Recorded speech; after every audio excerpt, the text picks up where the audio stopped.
Coach, in a game where they limit Javon to 5 shots, you had a lot of other guys step up and make plays for you. Obviously important, but what did you think of the effort of others, and then Javon just sort of willing to hand out assists if he's not getting shots? Yeah, like we've talked about all year, like all Javon cares about is winning, and tonight they put a pretty good focus on Vaughn and not letting him get a lot of clean opportunities. But I thought Vaughn did a terrific job of taking what the defense gave him and was able to capitalize on some of the, whether it be the hard shows or the doubles that allowed somebody else to be open behind him. So, and then those other guys I thought did a really good job of stepping up. When we get JP and Amani and Joe. When they get involved in the scoring the way they did, Toby in the first half as well, that just gives us such a big spark as an offense of, like, okay, you can take Javon away, but we got a lot of other guys that can step up and make shots too. Darren, the first couple of minutes seemed like maybe it's just going to be another slow start, and then I think it was Amani and Javon, I think, the back-to-back threes. How big was that? Yeah, we did get off a little choppy start, down 6-0, but I thought that Imani hitting a 3 was great to see. Just period to get us going, and then Javon getting another one, and then I thought we got into a much better flow the rest of the half. Coach, this is a very physical game. How can you speak of the players of how they kind of matched that physicality and came to the occasion?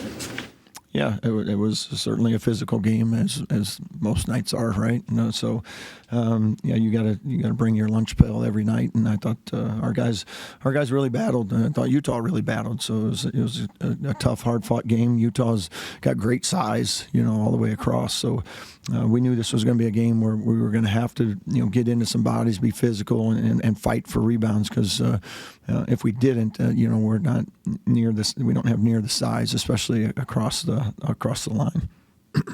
Coach, there was a moment there in the first half where Toby got you a big block, kind of flying across the lane, goes down, hits a 3 at the other end.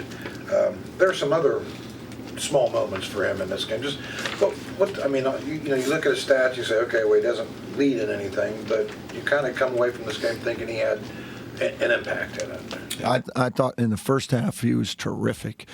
He had that big block, came down and hit a 3. He had a huge offensive rebound. He just went and snagged above everybody else and then kicked it out to Joe for a 3. And then he had a play right in front of our bench on a loose ball that he dove for and came up with. So those are the type of things that Toby can do. Like he's when he puts his mindset to it like that, that's the type of winning plays that he can make, and he had a huge impact, especially in that first half. Is it? I mean, we talk about trying to get guys to shoot, to be more consistent, to do the dirty work. Does that take consistency too? Does that take a will to want to go out and do that every game? Yeah, absolutely. That's where all the buy-in comes from. Like, Javon's our leading scorer, but we need more than Javon to win games, and you need other things to win games. So the buy-in to like wanting to go do those tough things, those little things that maybe not get noticed every night, but when you can do that and have an impact on winning without even scoring a basket, that's when your team and your culture is good. Not just Toby, it's the whole team, and that's what we try to strive for every single night. Coach, defensively, what goes into guarding a team that tall?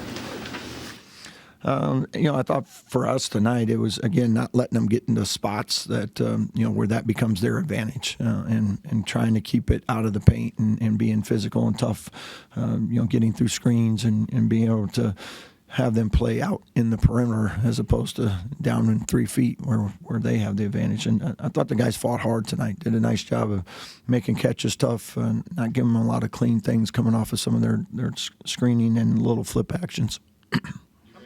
A full court press tonight in the middle of the game, opposed to like the end when you're trailing, led to a couple easy buckets. What did you see from your press? Was there a certain reason that you threw that out in the middle of the game? Yeah, we just off a free throw and stuff. We did it the other night. Well, we've done it periodically throughout the year, as you mentioned, late in the games. A lot of times we did it the other night in the middle of the game in TCU, and it was not very good, by the way. But we thought we could do a little bit more off a free throw where we could get organized, because our habits just aren't good enough, after a made basket, to just jump in it. We have like two guys forget because it's not what you do every day. But off of free throws, we thought we could jump into it once in a while, see if we could get a cheap one, and we're fortunate to get a steal there on one of them. So, yeah, that's something certainly we have, and we'll continue to look at how much we can utilize that. We've been thinking of Jonathan mostly as a shooter, but he showed all sides of his game tonight: defense, rebounding. Is he starting to figure it out?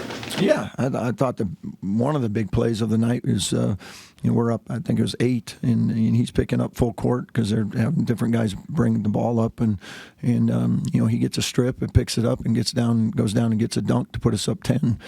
That's a big play. Again, we're talking about those winning type plays. That's what winning is, and it's not always just the threes you make, and that's where he's having an impact. And then he had 7 rebounds tonight, 7 defensive rebounds. So a good all-around game by him.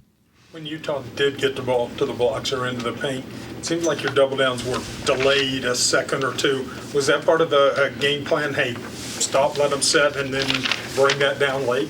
Yeah, depending on where they caught it, yeah. But we certainly wanted them to see some bodies, all the time, and you just got to be careful because they have some good shooting out there too. So being able to pick and choose a little bit when to come, when not to come, and the guys have done a pretty good job of that all year of picking their spots and making things at least difficult down there on the block. Obviously, it's nice when Javon scores 20 or whatever, but are you better when it's kind of like this and everybody's involved and it's not, they just take Javon out and it's kind of nothing else? Yeah, I mean, at the end of the day, like we talked about, like we have really good shooters on this team, and we've gone through a few games here where they haven't shot it great, but they're good shooters, and they're going to keep shooting because we have confidence in them. Their teammates have confidence in them, and on a night like tonight, you can see as an offense what we're capable of. Even on a night where Javon doesn't get the opportunities, you have JP and you have Amani and you have Joe, connecting from deep, and that's makes the world of difference for us. On the other night, when at TCU we didn't get that same production, but they're going to all break out of it. I have no doubt. They put in the work, and they're good shooters. So I'm excited to see what this stretch run looks like for them. And then you add Javon on top of it. Now you got something. Darian, can you just Jonathan's season? I mean, you have no choice but to play him, but that might also be a good thing too because he's been able to work through a lot of stuff. Have you seen that from him where he doesn't have to worry about the hook and come to the bench and he knows he's got another shot or a chance to make a steal? No, that's a great point because there aren't a lot of other guys that are getting a lot of minutes, so he gets a little more leeway to make some mistakes and play through it. And a lot of times as a freshman, you don't always get that opportunity anywhere. So, but he's done a great job of continuing to grow with it and expand his game and doing some good things. Coach, do you think you look at these last 2 games? TCU, you're trying to come back, and then tonight you're trying to hold Utah coming back. Do you think there's differences in your team in both situations? Yeah, I mean, and when you're down, you're a little more desperate and take a few more chances, maybe with a press or whatever. When you're ahead, you're still being aggressive, but you're also being smart about it too. So, but I thought the guys did a pretty good job. We had a little spurt in there that we gave up where they got it down to 5, I believe. So, but then I thought we did a good job of pushing it back up. Got some big plays. Got to the free throw line a little bit. Got downhill. Especially Vaughn and Joe, I thought did some nice things there. The reason why I'm asking is, the way. If you just look at the standings, the way it's shaping up, there's going to be a lot of teams right there in the middle, whether it's 500 or above. It seems like situational basketball like that might be the difference, how teams handle situations. Yeah, absolutely. That's a big part of you have the meat of the game, the first 35 minutes or whatever, and then you have the last 5 minutes. You're ahead, you're behind, it's tied, whatever. So all those special situations, you're pressing, they're pressing you, trying to take a little clock before you get into an action. So those are things that, we work on all the time, and the guys have done a pretty good job throughout the year of executing those type of situations.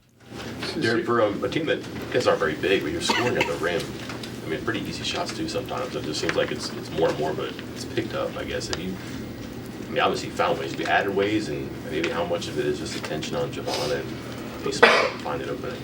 Yeah, these last few weeks, to be honest, we've added a lot of stuff, and we've had to just to adjust with the way the lineups have been and things, and you know, getting Javon on the move and some of the attention that he's seeing from defenses and then us, you know, kind of countering what can we do to offset that, and the guys have done a nice job with that, like I said, and Von's.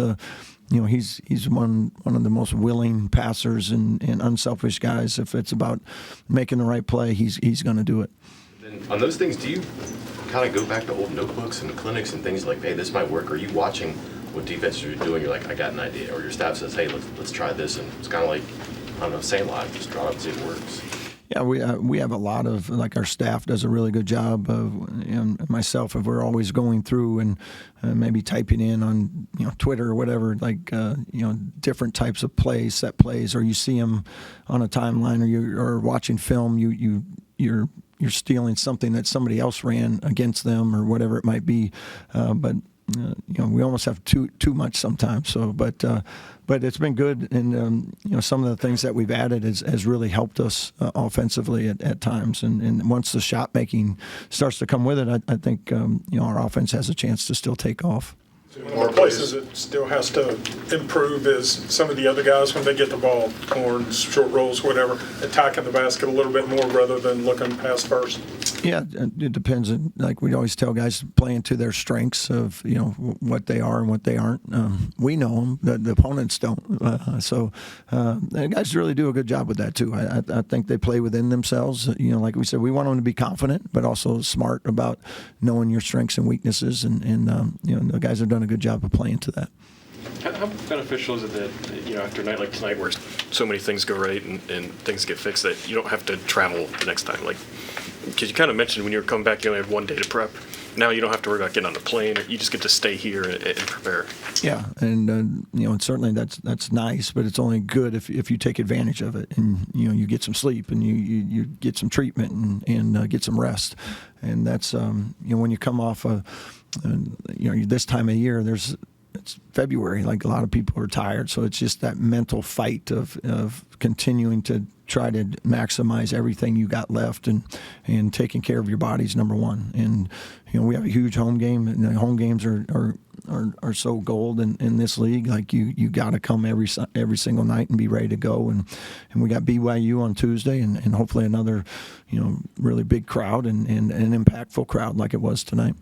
Coach, with Sincere, did you have him like on a minutes count or anything tonight, or is he, I mean, pretty good moving forward with them? Or? Yeah, we'll see. I mean, it was more of a feel thing tonight of, you know, how you doing, how you feeling. You know, and we got him a lot more rest because he hadn't practiced, but you know, and he wasn't 100%. I thought he did a good job of really toughening out tonight, and you know, gave us some minutes and gave us all he could. He's a hard kid to tell, hey, you know, sit this one out. Right? I mean. Yeah, he wasn't sitting out. It didn't matter what I said. You know. Thank you.